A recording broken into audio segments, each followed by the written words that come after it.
প্রধান উপদেষ্টা ডক্টর মোহাম্মদ ইউনূসের সঙ্গে বৈঠক করেছেন বিভিন্ন সম্প্রদায়ের ধর্মীয় নেতারা। এ সময় দেশের স্বার্থে সবাই মিলেমিশে থাকার প্রতিশ্রুতি ব্যক্ত করেছেন তারা। হেফাজতে ইসলামের সিনিয়র যুগ্ম মহাসচিব জুনায়েদ আল হাবিব বলেন, আইনজীবী হত্যার পর খোলা পানিতে মাছ শিকার করে পরাজিত শক্তি দেশে ঢুকতে চাইছে। এর বিরুদ্ধে আমরা সবাই ঐক্যবদ্ধ থাকব। হেফাজতে ইসলামের মহাসচিব সাজিদুর রহমান বলেন, পাশের দেশে সাম্প্রদায়িক সম্প্রীতি নেই। এদেশে মুসলমান হত্যার পরও সাম্প্রদায়িক দাঙ্গা হয়নি। দেশের সম্প্রীতির ব্যাপারে প্রচার করুন, দেশের স্বার্থে ঐক্যবদ্ধ রয়েছি।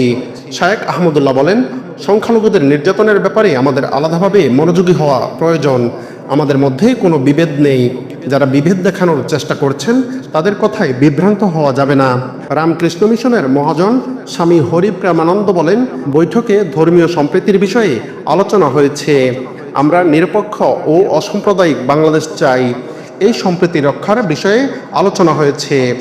রমনা হরিচাঁদ মন্দিরের সহসম্পাদক অবিনাশ মিত্র বলেন, বাইরে থেকে বিভেদ ছড়ানো হচ্ছে। বাইরের রাষ্ট্র যাতে হিন্দুদের উপর চড়াও না হয়। সংখ্যালঘু নির্যাতনের বিচার হলে ষড়যন্ত্রকারীরা তাদের স্বার্থ হাসিল করতে পারবে না। প্রধান উপদেষ্টা সবার কথাই শুনেছেন, সেই অনুযায়ী তিনি কাজ করবেন বলেও আশাবাদ ব্যক্ত করেছেন। ফাদার আলবার্ট রোজারিও বলেন, এই মুহূর্তে দেশ কঠিন সময়ের মধ্য দিয়ে যাচ্ছে, তাই আমাদের ঐক্যবদ্ধ থাকতে হবে।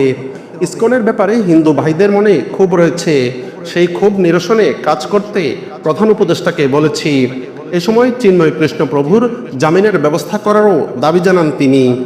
অপরদিকে বুদ্ধিস্ট ফেডারেশনের প্রধান উপদেষ্টা ডক্টর সুকোমল বড়ুয়া বলেন, আমরা আন্তর্জাতিক সম্মেলন করার কথা বলছি, যাতে বিভিন্ন সংস্থা ও মিশন জানতে পারে এই দেশ সম্প্রীতির দেশ। বুদ্ধিস্ট ফেডারেশনের সাধারণ সম্পাদক ভিক্ষু সুনন্দ প্রিয় বলেন, সবাই যেন মিলেমিশে থাকে এবং সম্প্রীতির ঐতিহ্য বজায় থাকে। ভারতের মিডিয়া কি প্রচার করলো তা আমাদের দেখার বিষয় না। অন্যদিকে গারো পুরোহিত জনসন রি বলেন, যারা অপপ্রচার চালাচ্ছে তাদের প্রতিরোধ করতে হবে। এই বিষয়ে সরকারকে সাহায্য করার কথাও জানান তিনি। এই চ্যানেলটি সাবস্ক্রাইব করে বেল বাটনে ক্লিক করুন। সংবাদ সংগ্রহে উৎসাহ দিন, পাশেই থাকুন।